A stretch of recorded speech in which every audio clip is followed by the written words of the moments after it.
Hey guys, welcome to X-Create Labs. Today I'm going to be talking to you about app business models. Now I have two apps here on my screen.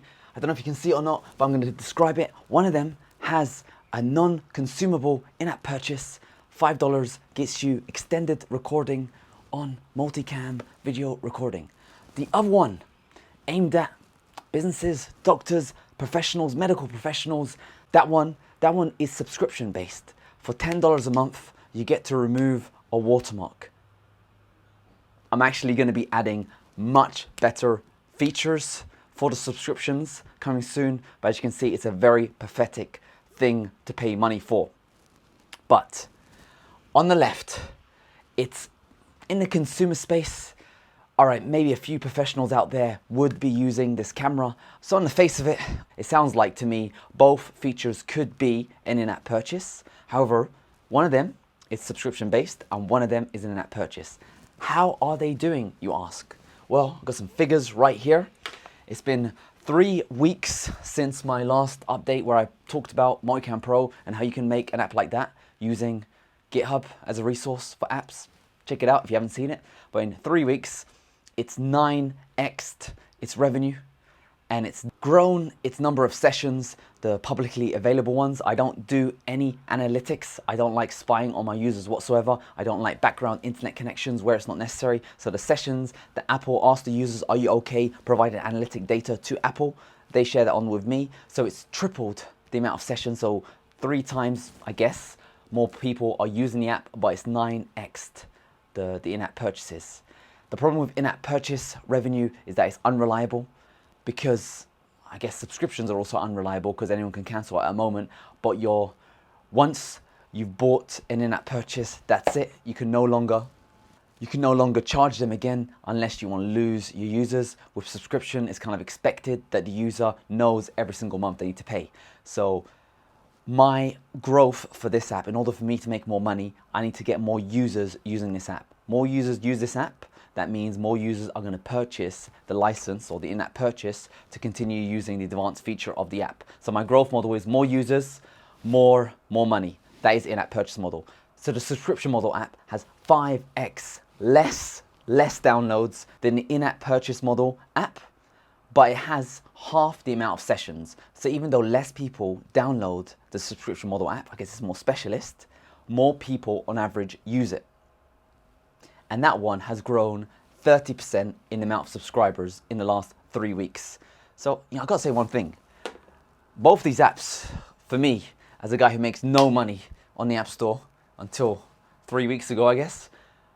So my analysis of these two apps is that they're both doing really well, surprisingly. It's the first time I've ever got some apps that I'm actually making money from. Not much money. It's barely in the triple figures. But it's good. But what I want to discuss with you today is the difference between having a subscription model and an in-app purchase model. For me, I got to tell you, having a subscription model is the wiser bet, because if you can think about your app as a subscription, you have to worry a lot less about marketing and getting your app out there, and it's just more about focusing in on your users and trying to make them as happy as possible. Luckily, my retention is very high. I believe it's like 90%. I'm not losing any subscribers. So the kind of people that are downloading this app, they really want the feature that I'm adding to it. And I've got some amazing features coming up.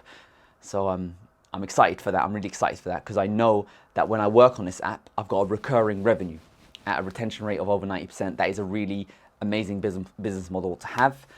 Very, very happy with the app. On the flip side, with the in-app purchase app, I also love the app. I mean, I made it. I love that feature. But to me, I always get scared that it could just be a fad. So right now, thankfully, I mean, I'm not getting that many downloads in the grand scheme of things. There's like 1 billion iPhones out there, so it can grow a lot faster. But I feel like at any moment, people can just stop downloading it. If they stop downloading it, that's it. My revenue is cut off. So I'm really reliant on pushing the app out there more and more and more. Maybe I need to update it more and get it more visible. I'm not paying for any advertising, so maybe I need to start figuring out paying advertising. I do know that from the downloads, 10% of them do pay for the in-app purchase. So I can do the math and figure out what the ratio, how much I need to pump in to get adverts, to get people to download, of which hopefully 10% will download, but maybe advertising people that you advertise to, they might not be the right kind of people that you should be getting to download the app. So there's a whole world out there that I need to learn and discover.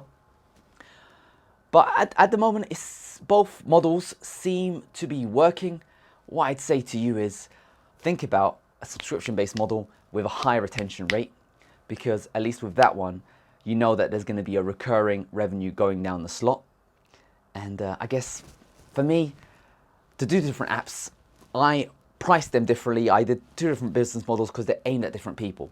With the camera app, that one is mainly aimed for consumers, just regular people, want to get multicam recording going. So for that one, I don't see it as a business case. And plus, I looked in the competition. There was a couple of other apps offering similar features, and they were in-app purchases or purchases. So for me, I couldn't really make this a subscription model because the value wasn't there for the end user. And I guess potential growth, let's just go with 1 billion iPhones. Let's just say less than that, but let's go with 1 billion. If 1% of them use the camera, that means my addressable market is 100 million. That means my potential revenue is 100 million times $5. That's 500 million. 500 million. That's it's good enough. 500 million potential. 1% is good enough for me. 1% of that is 5 million. Good enough for me. And if I get 1% of that, 500,000. Good enough for me.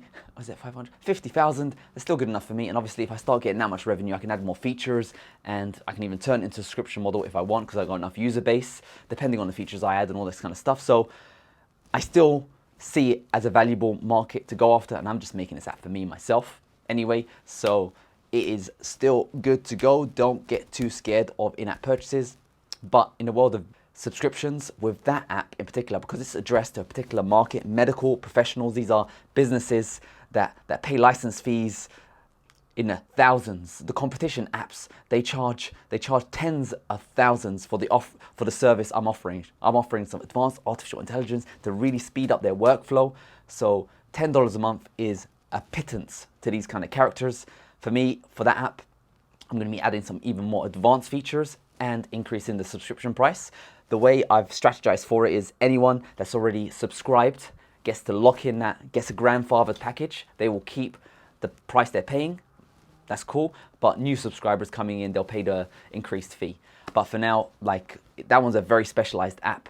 So it's more than the competition basically dictates that I am undercharging very much for the features I'm giving these kind of people. So I guess when I've rambled on a bit, but I guess when deciding which model is right for you, think about the app you're making and think about the competition. If the competition is free, is it worth your time? Do you want to be the kind of app developer that makes money from selling ads? It's up to you. You can do that.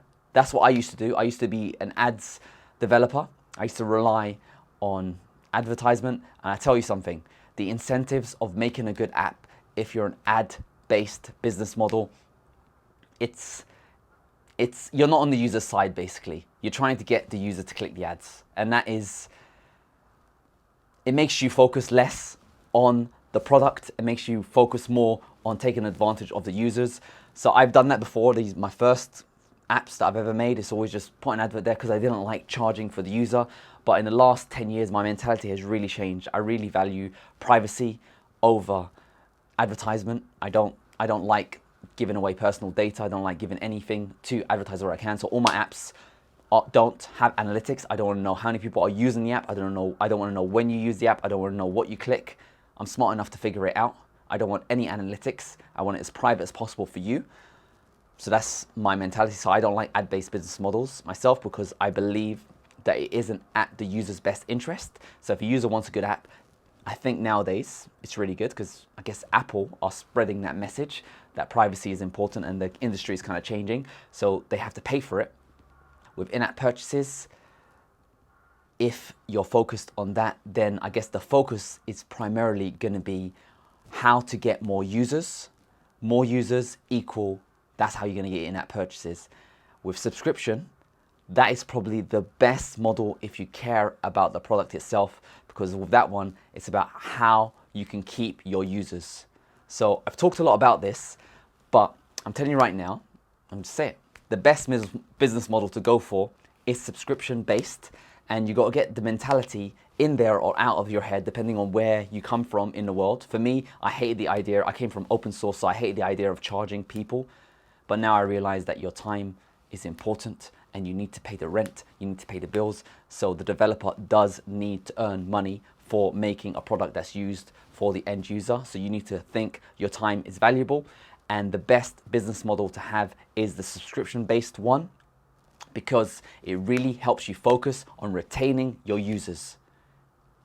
Retaining your users, because if you have someone that subscribes to you, that pays that monthly fee, your focus is to add features or tailor the experience to make them keep paying that monthly fee.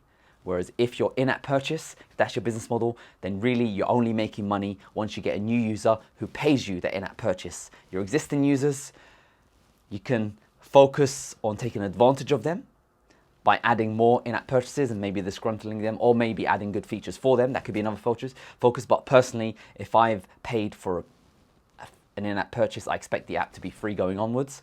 So the focus on there makes you think more about marketing the app.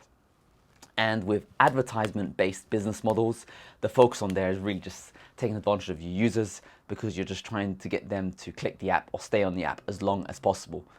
So I hope you guys followed me through that journey that I just came to. And what do you guys think? Do you guys think that subscription is the best business model that I just described? Do you like paying subscriptions? And what business models do you guys use out there in the startup world? And of course, if you have any cool apps you're developing, drop it in the comment section below. Love to check it out, and let's grow this X Create Lab Coat community. Hope you guys enjoyed the show.